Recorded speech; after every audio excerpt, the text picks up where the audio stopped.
बरेच 10वी-12वी झाल्यानंतर मुलं आपल्याकडे येतात. मला कोणता साईड घ्यावा असं प्रश्न विचारलं जातं.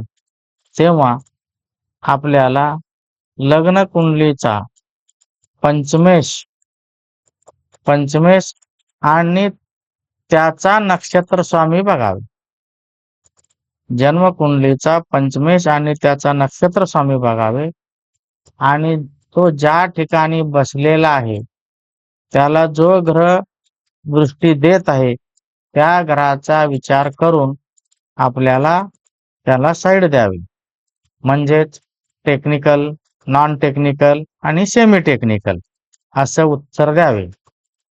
जर त्यांचा संबंध मंगळ आणि शनीशी आला तर त्याला सांगावं, बाबा रे तू टेक्निकल साईडला जा. सूर्य आणि बुधशी आला तर त्याला असं उत्तर द्यावं, तू सेमी टेक्निकलकडे जा. आणि शुक्र, चंद्र आणि गुरुशी संबंध आलं तर तो नॉन टेक्निकलकडे जा. म्हणजे वकील, शिक्षक, क्लर्क या साईडला जा असा सल्ला द्यावा.